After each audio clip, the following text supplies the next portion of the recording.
जवानों के लिए कहती है, जवानी की अभिलाषाओं से भागो, flee from youthful lust. Even आपको पता है यंग सिस्टर्स के लिए बाइबल क्या कहती है? आई एम सो सॉरी, ये मेरी हिंदी बाइबल में लिखा है कि कुछ लड़के उन घरों में जाते हैं जहां पर जवान लड़कियां हैं और जो अपनी वासनाओं के वश में हैं और वो उनको अपना लेते हैं। एक ऐसा वर्ड है वहां पर, मैं बोलना नहीं चाहता, आपको बुरा लगेगा। मैं कभी आपको रेफरेंस दे दूंगा, पढ़ लेना घर जाके। आज हमारी इस दिल्ली ब्रांच में इतने सारे यंग लोग हैं। मैं कई बार यहां पर लोग देखता हूं, यूपी, हरियाणा, इवन पंजाब से कुछ लोग आते हैं, दिल्ली के लोग हैं हमारे बीच में। एक परिवार है यहां पर, चंडीगढ़ से आता है यहां पर। मैं आप सबसे एक सवाल पूछना चाहता हूं, मुझे बताइए, स्पेशली यूथ लोगों से,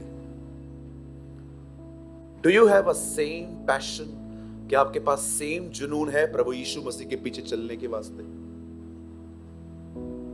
आपको कभी कभी फील नहीं होता कि मैं एक अच्छा ट्रेडिशनल क्रिश्चियन हूं जो हर 15 डेज में मीटिंग अटेंड करता हूं, लेकिन मीटिंग के बाद मेरा लाइफ थोड़ा पैरेलल है दुनिया की तरह? आज मैं जो बात करने वाला हूं वो बहुत इंपॉर्टेंट है सर। आपको पता है ये टॉपिक मैंने मंडे को क्यों चुना था?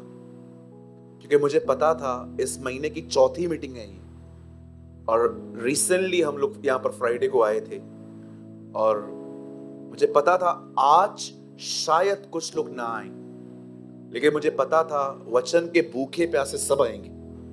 इसलिए मैंने सोचा मैं आज का ये टॉपिक आज प्रीच करूंगा ताकि सबको ही समझे। और बिलीव करिए, मानिए जो मैं कह रहा हूं, मैं ये संदेश अपनी मर्जी से प्रचार नहीं कर रहा हूं। मुझे ना लोगों को इनकरेज करना बहुत अच्छा लगता है, क्योंकि मैं जानता हूं लोग कभी कभी बहुत स्ट्रेस में होते हैं। और स्ट्रेस क्या होता है, आई एम सो सॉरी, छोटा मुंह बड़ी बात है, शायद कोई जानता होगा जितना मैं अच्छे से जानता हूं स्ट्रेस क्या होता है, कैसे स्ट्रेस में ऑर्गन्स खराब होते हैं बदन के, कैसे हम नशेबाजी करते हैं, कैसे हम फ्रस्ट्रेट हो जाते हैं। बिलीव मी, मैं आप में से कुछ लोगों में एज में छोटा हूं, लेकिन मैंने ये सब अनुभव किया है कि कैसे सिगरेट पीते हैं लोग नशे में, स्ट्रेस में, कैसे लोग स्ट्रेस के अंदर अपने बदन को काटते हैं, कैसे लोग स्ट्रेस में आके परेशान हो जाते हैं। बिलीव मी, मुझे इस चीज का बहुत अनुभव है, इसलिए मैं हमेशा लोगों को इनकरेज करता हूं। लेकिन आज आप बिलीव कीजिए, आज मेरा माइंड चेंज किया गया है कि नो, टुडे प्रीच दिस, और ये प्रभु की तरफ से है। आमेन। आज मैं आपसे पूछना चाहता हूं, कितने लोग हैं जिन्होंने अपनी कुप्पियों में, न केवल बाहर से अच्छी जिंदगी है आपकी, आप यहां पर आते हो, सेनाओं का यहोवा हमारे संग संग है, याकूब का परमेश्वर हमारा ऊंचा गढ़ है, और यहां से गए वो ऑटो वाला जो जिसमें लोग सामने सामने बैठते हैं, और आप बैठ गए और आपको किसकी टांग लगी, और आप भी, क्या हुआ दीदी, सीधा बैठना।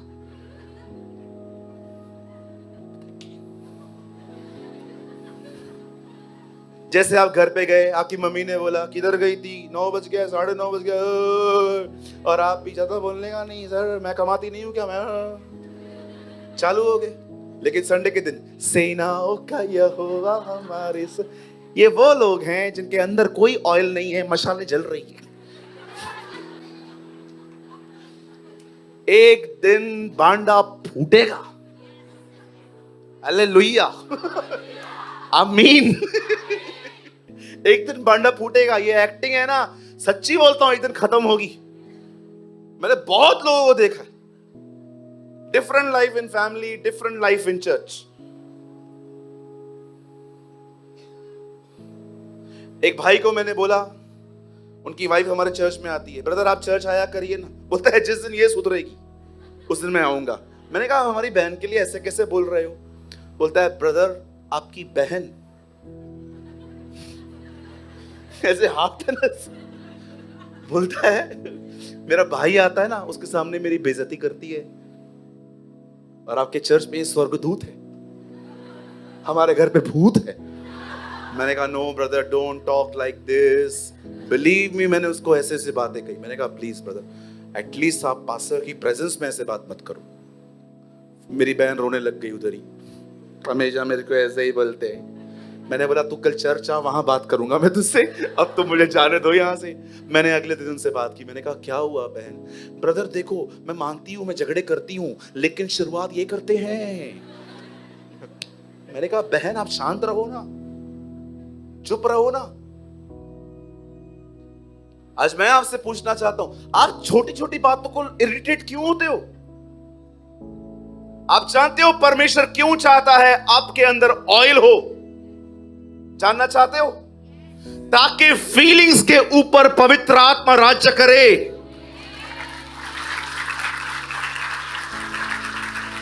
इस दुनिया में शैतान से भी ज्यादा झूठ आपकी फीलिंग्स बोलती हैं। Believe me, feelings are the greatest liars. कल कोई सामने वाला, आप बिलीव करो, आप कुछ गलत करके आओगे ना, आप किसके सामने खड़े रहोगे और वो बात नहीं करेगा ना, आपकी फीलिंग आपको पता है क्या करेगी? लगता है तेरा गुनाह इसको पता चला है। ये कौन बोल रहा है? फीलिंग्स। आप किसी को फोन करते हैं, वो नहीं उठाता है, आपको तीसरी बार अंदर से फील होता है अभी नहीं करूंगा मैं, खुद ही करे तो करे। कौन बोल रहा है? फीलिंग्स। क्यों खुदा ने कहा तुम्हारी कुप्पियां तेल से भरी हो? क्योंकि वो जानता है जो आत्मा से भरा हुआ नहीं है, उसकी फीलिंग्स उसे बर्बाद कर देंगी। क्यों लोग बार बार बार बार बार बार एक affair, 2 affair, 3 affair, 4 affair, 5 affair, अरे बंद ही नहीं हो रहा है इसका।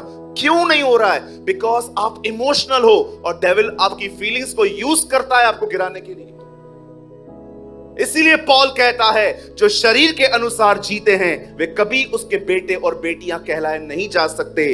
केवल आत्मा से चला हुआ व्यक्ति ही उसके बेटे और बेटियां कहलाई जाती है। Who is leading you?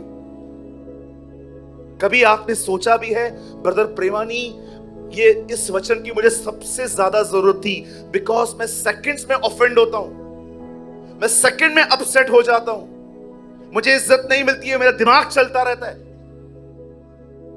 कभी आपने सोचा है कौन आपकी फीलिंग को कंट्रोल कर रहा है?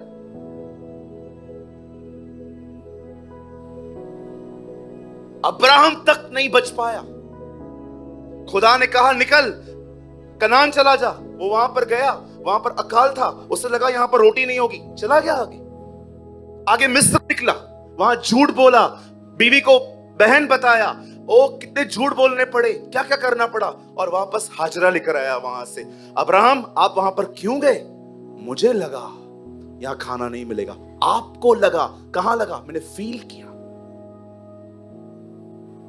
आई फील, मेरी फीलिंग से मुझे डिसीव किया। लेकिन जब यही काम इसहाक के साथ हुआ, उन दिनों में भी अकाल आया। बाइबल बताती है खुदा ने उसको कहा आगे नहीं बढ़ना, यहीं रहे, बंजर जमीन में डाल। बाइबल बताती है उसे बंजर जमीन में बीज बोया और वो फलवंत हुआ। मैं आपसे पूछना चाहता हूं, ये जो अंदर का जो हिस्सा है, ये आपकी कुप्पी है। मैं आपसे पूछना चाहता हूं, क्या ये ऑयल से भरी पड़ी है? कौन चला रहा है आपको? कभी आपने सोचा है ब्रदर एक्टिंग भरी जिंदगी बची है मेरी, बस सबसे सामने बस स्माइल करो, हंसो, everything okay okay okay. But मैं जानता हूं मेरे भाई, मैं अंदर से ओके नहीं हूं। I am different. मैं आप में से हर एक को एक चुनौती देता हूं। आज मैं आपके सामने एक चैलेंज रखता हूं। अगर आप पवित्र आत्मा से परिपूर्ण होना चाहते हैं, प्रार्थना बंद करो, स्टॉप प्रेइंग। प्रेयर बंद करें मतलब अब प्रार्थना से निकलो और निरंतर प्रार्थना करना स्टार्ट करो। Pray without ceasing. मैं आपको सच कहता हूं, वे लोग जो प्रार्थना करने के बाद ही मन खुदा से बात करते रहते हैं, और वो लोग जो वचन पढ़ने के बाद भी अपने मन खुदा का कलाम मेडिटेट करते हैं, मैंने अपने जीवन में देखा है ऐसे लोगों पर उसका आत्मा छाया करता है। वो ऐसे लोगों पे सिर्फ छाया नहीं करता जो सिर्फ आधे घंटे के लिए सुबह से पढ़ते हैं इन अ फॉर्मल वे, एक अध्याय पूरा करना है, उसके बाद वो अपनी दुनिया में ऐसे घुसते हैं कि उनको पता भी नहीं चलता कि उन्होंने क्या रीड किया, उन्हें स्ट्रगल करना पड़ता है क्या रीड किया। मैं ऐसे लोगों को जानता हूं जो सुबह नॉमिनल्स की तरह प्रेयर करते हैं, 5-10 मिनट, 15 साल से विश्वासी हैं, पहले भी 10 मिनट प्रार्थना है, आज भी 10 मिनट प्रार्थना है, वो कुछ पढ़ नहीं पाते। सर, इससे निकलो बाहर। वचन को बंद करने के बाद भी वचन को मनन करना सीखो। प्रार्थना आमीन बोलने के बाद भी परमेश्वर से बात करना सीखो। इवन मैं आपको कहना चाहता हूं, खुदा के सामने सिर्फ आमीन बोलने से सब कुछ नहीं होता, आमीन बोलने के बाद भी दुआ करना सीखो। आने वाले दिनों में आपके जीवन में कभी तेल की घटी नहीं होगी।